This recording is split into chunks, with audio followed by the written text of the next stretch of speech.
हमारे पास जो पहला क्वेश्चन है, पहला क्वेश्चन क्या है कि चार्ल्स मेसन ने 1826 में सर्वप्रथम किस टीले का उल्लेख किया था? तो हड़प्पा टीले का उल्लेख किया था। तो एक का सही आंसर हो जाएगा ऑप्शन नंबर ए, यानी कि हड़प्पा इसका बिल्कुल सही आंसर होगा। देखिए क्वेश्चन नंबर 2 क्या है कि हड़प्पा सभ्यता में प्राप्त अवतल चक्की पर किस पुराविद ने प्रकाश डाला है? देखिए यहां पर 4 ऑप्शन है और इसका जो सही आंसर हो जाएगा ऑप्शन नंबर बी, यानी कि अर्नेस्ट मैके इसका सही आंसर हो जाएगा। ऑप्शन नंबर बी इसका राइट आंसर है। आगे देखिए अगला क्वेश्चन क्या है, क्वेश्चन नंबर 3 क्या है कि राय बहादुर दयाराम साहनी ने कहां उत्खनन करवाया था? तो इसका सही आंसर हो जाएगा ऑप्शन नंबर बी, यानी कि हड़प्पा। हड़प्पा पे कौन उत्खनन करवाया था? तो राय बहादुर दयाराम साहनी, ठीक है। और जो आरडी बनर्जी थे, राखाल दास बनर्जी, ठीक है, इन्होंने क्या किया था? मोहनजोदड़ो पर उत्खनन करवाया था। आरडी बनर्जी ने मोहनजोदड़ो पर और राय बहादुर दयाराम साहनी ने हड़प्पा पर। ये सब आपको याद रखना है, बहुत ही सिंपल सिंपल और अच्छा अच्छा क्वेश्चन है। आगे देखिए अगला क्वेश्चन क्या है, क्वेश्चन नंबर 4 क्या है कि सिंधु सभ्यता में गोदीबाड़ा कहां से मिला है? तो ये आपका मिला है लोथल में। कहां से मिला है? लोथल से मिला है, ठीक है। तो क्वेश्चन नंबर 4 का जो राइट आंसर हो जाएगा ऑप्शन नंबर डी इसका बिल्कुल सही आंसर है। आगे देखिए अगला क्वेश्चन क्या है, क्वेश्चन नंबर 5 क्या है कि लोथल कहां स्थित है? तो ये जो आपका लोथल है ये आपका गुजरात में स्थित है, याद रखिएगा। खैर हम लोग यहाँ पर ऑप्शन देख लेते हैं क्या क्या ऑप्शन है। यहाँ पर देखिए, यहाँ पर ऑप्शन क्या क्या दिया गया है।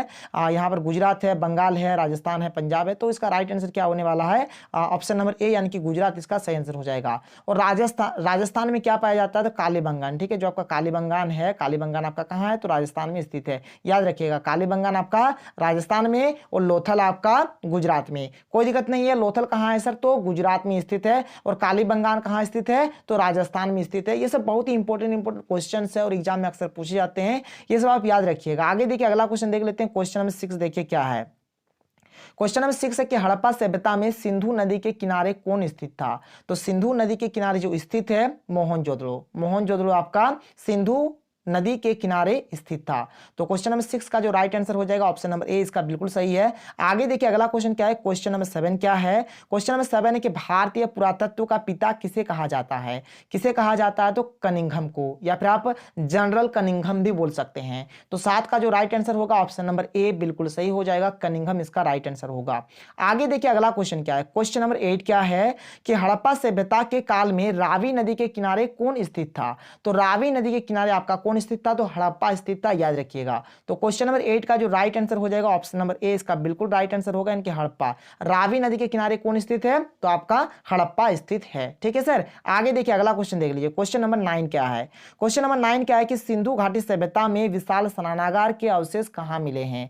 जो आपका विशाल स्नानागार है कहां से मिला है इसका अवशेष, ठीक है, इसका साक्ष्य कहां से मिला है? तो याद रखिएगा मोहनजोदड़ो। कहां से? मोहनजोदड़ो। तो क्वेश्चन नंबर 9 का जो सही आंसर होगा ऑप्शन नंबर बी इसका बिल्कुल सही आंसर हो जाएगा। आगे देखिए अगला क्वेश्चन क्या है, क्वेश्चन नंबर 10 क्या है।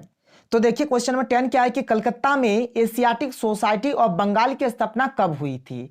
तो इसका जो राइट आंसर हो जाएगा ऑप्शन नंबर ए 1784 ईस्वी में हुआ था, ठीक है। कलकत्ता में जो एशियाटिक सोसाइटी ऑफ बंगाल का जो स्थापना हुआ था कब हुआ था? 1784 में हुआ था, याद रखिएगा।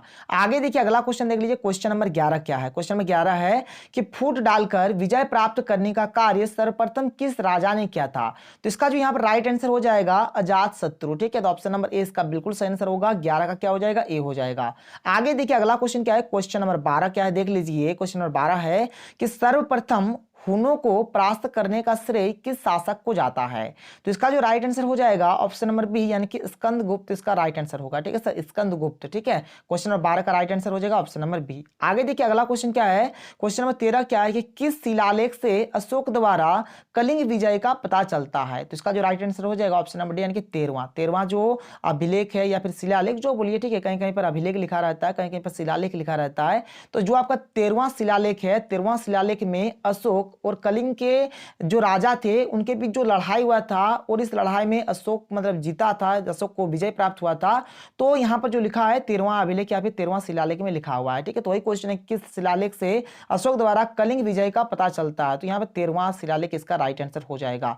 आगे देखिए अगला क्वेश्चन क्या है, क्वेश्चन नंबर 14। क्वेश्चन नंबर 14 देख लीजिए, बहुत ही सिंपल और अच्छा क्वेश्चन है कि कौटिल्य द्वारा लिखित ग्रंथ का नाम क्या है? इसका सही आंसर हो जाएगा अर्थशास्त्र। कौटिल्य हम लोग चाणक्य को बोलते हैं, चाणक्य, जिनका और एक नाम है विष्णुगुप्त। ठीक है, तो जो चाणक्य जी है उनके द्वारा जो लिखित ग्रंथ है क्या है, तो अर्थशास्त्र इसका बिल्कुल राइट आंसर हो जाएगा। 14 का option number B right answer होगा। आगे देखिए अगला क्वेश्चन क्या है, क्वेश्चन नंबर 15। बहुत ही सिंपल और बहुत ही इंपॉर्टेंट क्वेश्चन है। क्या है कि निम्नलिखित में से मेगास्थनीज द्वारा लिखित पुस्तक कौन सी है। ठीक है, तो मेगास्थनीज द्वारा लिखित पुस्तक कौन सा है आपका, तो इंडिका। ठीक है, 15 का जो राइट आंसर हो जाएगा ऑप्शन नंबर बी। मेगास्थनीज जो थे एक राजदूत थे, ये भी आपको याद रखना है। 15 का यहाँ पर राइट आंसर हो जाएगा ऑप्शन नंबर बी। आगे देखिए अगला क्वेश्चन क्या है, अगला क्वेश्चन है क्वेश्चन नंबर 16 की अभिज्ञान शकुंतलम के लेखक कौन है। तो इसका राइट आंसर हो जाएगा ऑप्शन नंबर ए, यानी कि कालिदास इसका बिल्कुल सही आंसर होगा। 16 का क्या हो जाएगा, ए इसका राइट आंसर हो जाएगा। आगे देखिए अगला क्वेश्चन क्या है, क्वेश्चन नंबर 17 क्या है, तो देखिए क्वेश्चन नंबर 17 क्या है कि प्रयाग प्रशस्ति का संबंध किस गुप्त शासक से है। तो इसका राइट आंसर हो जाएगा ऑप्शन नंबर बी, यानी कि समुद्रगुप्त। ठीक है, इसका जो संबंध है किससे है, तो समुद्रगुप्त से है। तो 17 का राइट आंसर हो गया ऑप्शन नंबर बी। चलिए आगे बढ़ते हैं, अगला क्वेश्चन देख लेते हैं। क्वेश्चन नंबर 18 क्या है, देख लीजिए क्वेश्चन नंबर 18 है यहाँ पर कि अर्थशास्त्र एवं इंडिका से किस राजवंश की जानकारी मिलती है। देखिए ये जो आपका अर्थशास्त्र है ये किसकी रचना है, तो ये है आपका कौटिल्य यानी कि चाणक्य का। ये जो आपका इंडिका है ये किनका रचना है, तो मेगास्थनीज का। और ये जो मेगास्थनीज है ये आपके मतलब चंद्रगुप्त के शासनकाल में आए थे। और जो अर्थशास्त्र के जो राइटर है चाणक्य जी, वह तो आपके चंद्रगुप्त के गुरु थे। तो जाहिर सी बात यहाँ पर मौर्य साम्राज्य, ठीक है, यहाँ पर मौर्य साम्राज्य की या फिर मौर्य राजवंश की जानकारी मिलती है। तो क्वेश्चन 18 का जो सही आंसर हो जाएगा ऑप्शन नंबर ए, यानी कि मौर्य। ठीक है, मौर्य राजवंश इसका राइट आंसर हो जाएगा। मतलब क्वेश्चन क्या है कि अर्थशास्त्र एवं इंडिका से किस राजवंश की जानकारी मिलती है, तो इसका राइट आंसर हो जाएगा ऑप्शन नंबर ए, यानी कि मौर्य राजवंश इसका सही आंसर हो जाएगा। आगे देखिए अगला क्वेश्चन क्या है, क्वेश्चन नंबर 19 क्या है, क्वेश्चन नंबर 19 है कि उपनिषेधों की संख्या कितनी है। तो इसका राइट आंसर हो जाएगा ऑप्शन नंबर ए, यानी कि 108। कितने उपनिषेध है, तो कुल मिलाकर 108, यानी उपनिषेधों की संख्या कितनी है, तो 108 इसका राइट आंसर हो जाएगा। अगला क्वेश्चन देख लीजिए, क्वेश्चन नंबर यहाँ पर 20 क्या है, क्वेश्चन नंबर 20 है आपका कि फाहियान किसके शासनकाल में भारत आया था। तो इसका राइट आंसर हो जाएगा ऑप्शन नंबर डी, यानी कि चंद्रगुप्त विक्रमादित्य। ठीक है, देखिए चंद्रगुप्त विक्रमादित्य जो है इनको चंद्रगुप्त द्वितीय भी बोला जाता है। क्या बोला जाता है, चंद्रगुप्त द्वितीय। मैं आपको अच्छे तरीके से लिख के समझा देता हूं, इनको क्या बोला जाता है, चंद्रगुप्त द्वितीय भी बोला जाता है। अगर आपका चंद्रगुप्त द्वितीय भी अगर कहीं ऑप्शन में रहेगा तो बिल्कुल राइट आंसर हो जाएगा, या फिर चंद्रगुप्त विक्रमादित्य रहेगा, ये भी आपका सही आंसर हो जाएगा। तो 20 का क्या होने वाला है, ऑप्शन नंबर डी इसका बिल्कुल सही आंसर होने वाला है। चलिए आगे बढ़ते हैं, अगला क्वेश्चन देख लेते हैं। क्वेश्चन नंबर 21 क्या है कि मेगास्थनीज कौन था। यहाँ पर ऑप्शन देख लीजिए कि मेगास्थनीज कौन था। तो यहाँ पर देखिए 4 ऑप्शन है और यहाँ पर ऑप्शन नंबर सी बिल्कुल सही होगा, राजदूत। क्या था, एक राजदूत था। तो क्वेश्चन नंबर 21 का ऑप्शन नंबर सी इसका राइट आंसर हो जाएगा। आगे देखिए क्वेश्चन नंबर 22 क्या है कि पंच चिन्ह वाले सिक्के बने होते थे। तो किन मतलब किस किस धातु के बने होते थे, तो चांदी के और तांबे के। ठीक है, तो इसका राइट आंसर हो जाएगा ऑप्शन नंबर डी, यानी कि बी एवं सी दोनों, यानी चांदी और तांबे दोनों धातु के बने होते हैं। ठीक है, बने होते थे एक्चुअल में। ठीक है, तो क्वेश्चन नंबर 22 का जो राइट आंसर हो जाएगा क्या हो जाएगा, ऑप्शन नंबर डी इसका बिल्कुल सही होगा, यानी कि बी एवं सी दोनों। क्या है कि नाथ मुनि का संबंध किससे है। तो ये जो आपका नाथ मुनि है इनका जो संबंध है किस धर्म से है, तो वैष्णव धर्म से है। तो क्वेश्चन नंबर 29 का राइट आंसर हो जाएगा ऑप्शन नंबर डी। आगे देखिए सर अगला क्वेश्चन क्या है, क्वेश्चन नंबर 30 क्या है कि सूत पिटक किस धर्म से संबंधित है। तो ये जो आपका सूत पिटक है ना, ये आपका बौद्ध धर्म से संबंधित है। एक्चुअल में बौद्ध धर्म का एक ग्रंथ होता है सूत पिटक। ठीक है, तो 30 का जो राइट आंसर हो जाएगा ऑप्शन नंबर ए इसका बिल्कुल सही आंसर हो जाएगा। आगे देखिए अगला क्वेश्चन क्या है, क्वेश्चन नंबर 31 क्या है देख लीजिए। क्वेश्चन नंबर 31 है कि महात्मा बुद्ध का बचपन का नाम क्या था। तो इसका राइट आंसर हो जाएगा ऑप्शन नंबर बी, यानी कि सिद्धार्थ। ठीक है, और जो आपका वर्धमान है ना, वर्धमान किनका नाम था बचपन का, तो महावीर स्वामी का। किनका, महावीर स्वामी का, याद रखिएगा सर। तो यहां पर 31 का जो राइट आंसर हो जाएगा ऑप्शन नंबर बी इसका बिल्कुल सही आंसर है। चलिए आगे देख लेते हैं, अगला क्वेश्चन देख लीजिए। क्वेश्चन नंबर 32 क्या है कि प्रथम बौद्ध संगीति किस शासक के समय में हुई थी।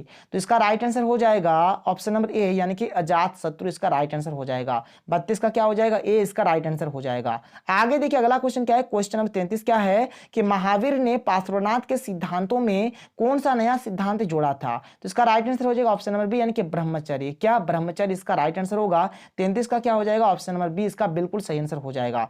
आगे देखिए अगला क्वेश्चन क्या है, क्वेश्चन नंबर 34 देख लीजिए सर। क्वेश्चन नंबर 34 क्या है कि प्राचीन भारत में धम्म की शुरुआत किस शासक ने की थी? तो जो धम्म का जो स्टार्टिंग किया था किन्होंने किया था? अशोक ने किया था। तो 34 का राइट आंसर हो जाएगा ऑप्शन नंबर बी, इसका बिल्कुल सही हो जाएगा। आगे देख लीजिए अगला क्वेश्चन क्या है, क्वेश्चन नंबर 35 कि बुद्ध चरित की रचना किसने की थी? ये जो आपका बुद्ध चरित है ना, इनका जो रचना क्या है, कौन क्या है, अश्वघोष ने क्या है। तो 35 का राइट आंसर हो जाएगा ऑप्शन नंबर बी। आगे देखिए अगला क्वेश्चन क्या है, क्वेश्चन नंबर 36 क्या है कि प्रथम जैन संगीति कहां हुई थी? आपका हुआ था पाटलिपुत्र में। कहां हुआ था? पाटलिपुत्र में हुआ था। 36 का राइट आंसर हो जाएगा ऑप्शन नंबर बी। आगे देखिए सर अगला क्वेश्चन क्या है, क्वेश्चन नंबर 37 क्या है कि पावापुरी का संबंध किस धर्म से है? तो जो पावापुरी का जो संबंध है ये आपका किस धर्म से है? तो जैन धर्म से है। ठीक है, तो 37 का सही आंसर हो जाएगा ऑप्शन नंबर बी। आगे देखिए अगला क्वेश्चन क्या है, क्वेश्चन नंबर 38 क्या है कि कादंबरी के लेखक कौन है? तो ये जो आपके कादंबरी है, कादंबरी के जो लेखक है कौन है? तो बाण भट्ट है। कौन है? बाण भट्ट है। तो 38 का राइट आंसर हो जाएगा ऑप्शन नंबर ए। आगे देख लीजिए सर क्वेश्चन नंबर 39 क्या है, क्वेश्चन नंबर 39 है कि बासवन्ना किस आंदोलन को शुरू किए थे? ये जो बासवन्ना जी जो है इन्होंने वीरशैव लिंगायत ये जो एक आंदोलन है इसी को स्टार्टिंग किए थे। तो 39 का राइट आंसर हो जाएगा ऑप्शन नंबर डी। आगे देख लीजिए सर क्वेश्चन नंबर 40 क्या है, क्वेश्चन नंबर 40 है यहाँ पर यानी कि 40 है कि आइन ए अकबरी कितने भागों में विभक्त है? तो ये आपका कुल मिलाकर 5 भागों में विभक्त है। तो 40 का राइट आंसर हो जाएगा ऑप्शन नंबर डी। आगे देख लीजिए मात्र यहाँ पर दो मतलब यहाँ पर कुल मिलाकर 10 क्वेश्चन बाकी है, फिर हमारा 50 क्वेश्चन कंप्लीट हो जाएगा। क्वेश्चन नंबर 41 क्या है कि आइन ए अकबरी के अनुसार भूमि को कितने भागों में बांटा गया था? तो भूमि को कुल मिलाकर 4 भागों में बांटा गया था। याद रखिएगा क्वेश्चन नंबर 41 का राइट आंसर हो जाएगा ऑप्शन नंबर बी। आगे देखिए सर क्वेश्चन नंबर 42 क्या है कि टोडरमल अकबर के दरबार में क्या था? तो ये एक वित्त मंत्री था। क्या था? एक वित्त मंत्री था। तो 42 का राइट आंसर हो गया ऑप्शन नंबर बी। आगे देखिए क्वेश्चन नंबर 43 क्या है, यहाँ पर क्वेश्चन नंबर 43 है कि आइन ए अकबरी में किसके शासन का वर्णन है? तो यहाँ पर अकबर का बात हो रहा है तो जाहिर सी बात है अकबर का ही होगा। तो 43 का राइट आंसर क्या हो गया? ऑप्शन नंबर बी हो गया। आगे देखिए अगला क्वेश्चन क्या है, क्वेश्चन नंबर 44। क्वेश्चन नंबर 44 क्या है कि कुतुब मीनार कहां स्थित है? तो इसका राइट आंसर हो जाएगा दिल्ली। तो 44 का क्या हो गया? ऑप्शन नंबर सी इसका सही हो गया। क्वेश्चन नंबर 45 क्या है देख लीजिए, क्वेश्चन नंबर 45 है कि हुमायूंनामा का अंग्रेजी अनुवाद किसने किया? तो देखिए इसका जो राइट आंसर हो जाएगा सर हेनरी बेवरिज हो जाएगा। क्या हो जाएगा? हेनरी बेवरिज हो जाएगा। Henry Beveridge. तो देखिए यहाँ पर बेवरिज वाला एक ऑप्शन ये मिल रहा है तो आप इसको बोल सकते हैं, ये आपका सही हो जाएगा। ठीक है, लेकिन आप थोड़ा सा इसको देख लीजिएगा, लेकिन इसका जो एक्चुअल में जो सही आंसर है हेनरी बेवरिज हो जाएगा। आप किताब में देख सकते हैं, अगर आपके पास एसबीपीडी का अगर किताब है तो आप देख लीजिए हेनरी बेवरिज लिखा हुआ है। क्वेश्चन नंबर 46 क्या है देख लीजिए, क्वेश्चन नंबर 46 यहाँ पर आपके पास क्या है कि मुगल दरबार में अभिवादन का तरीका निम्न में से कौन सा था? तो मुगल दरबार में जो अभिवादन का जो तरीका था, किस प्रकार से स्वागत किया जाता था लोगों का, तो यहाँ पर कॉर्निश भी होगा, सीधा भी होगा और पाइबोस भी होगा। यानी इसका राइट आंसर हो जाएगा ऑप्शन नंबर डी, यानी कि ये सभी। ठीक है, ये सभी सब के सब जो भी है सब हर एक चीज हो जाएगा। तो 46 का क्या हो जाएगा? ऑप्शन नंबर डी इसका बिल्कुल सही आंसर हो जाएगा। आगे देखिए क्वेश्चन नंबर 47 क्या है कि अकबर ने दिन ए इलाही कब शुरू किया था? तो अकबर ने दिन ए इलाही जो शुरू किया था, देखिए अगर आप किताब में देखेंगे ना तो यहाँ पर किताब में जो आपका एसबीपीडी वाला जो बुक है उसमें आपका मतलब एक्चुअल में अगर किताब में दिया गया है, अगर आप किताब से अगर देखेंगे तो एसबीपीडी वाला जो बुक है उसमें 1581 दिया गया है। लेकिन अगर आप नेट में सर्च करेंगे या फिर अगर आप नेट में अगर हर एक चीज को देखेंगे तो आपका 1582 है। ठीक है सर, अगर आप नेट में सर्च करके देखेंगे तो आपको 1582 देखने को मिलेगा। और आपके पास अगर एसबीपीडी वाला बुक है जिसमें आपका ऑब्जेक्टिव क्वेश्चन दिया हुआ है, अगर आप उसमें देखेंगे तो 1581 है। तो यहाँ पर थोड़ा सा कंफ्यूजन है कि 1582 होगा या फिर 1581 होगा। लेकिन अगर मान के चलिए अगर आपको ऑप्शन में 1582 दिया रहे तब 1582 पे टिक कर दीजिएगा, क्योंकि अधिकतर जगह पे 1582 दिया गया है। लेकिन अगर ऑप्शन में 1582 नहीं दिया रहे तो आप सीधे ऑप्शन नंबर डी पे टिक कर दीजिएगा, कोई दिक्कत नहीं है, क्योंकि किताब में 1581 दिया है। जो आपका एसबीपीडी वाला जो किताब है 1581 दिया हुआ है, वो नेट में और बहुत सारी जगहों पर मैंने देखा कि 1582 दिया हुआ है। तो इस चीज को आप थोड़ा सा याद रखिएगा। आगे देखिए क्वेश्चन नंबर 48 क्या है, क्वेश्चन नंबर 48 है कि गुलबदन बेगम कौन थी? जो आपका गुलबदन बेगम है ये कौन थी? तो ये एक लेखिका थी। ठीक है, तो 48 का राइट आंसर हो जाएगा ऑप्शन नंबर सी। आगे देखिए सर अगला क्वेश्चन क्या है, क्वेश्चन नंबर 49 यहाँ पर क्या है, क्वेश्चन नंबर 49 है कि मुगल चित्रकला किसके समय चरमोत्कर्ष पर थी? तो इसका जो राइट आंसर होने वाला है क्या हो जाएगा? ऑप्शन नंबर सी, यानी कि जहांगीर इसका सही आंसर हो जाएगा। तो देखिए क्वेश्चन अगला क्वेश्चन जो है क्वेश्चन नंबर 50 क्या है कि तुजुक ए जहांगीरी किसने लिखी थी? ठीक है, तो यहाँ पे देखिए जहांगीरी का बात हो रही है, यानी जहांगीर नहीं लिखा होगा तो 50 का राइट आंसर हो जाएगा ऑप्शन नंबर सी। ठीक है,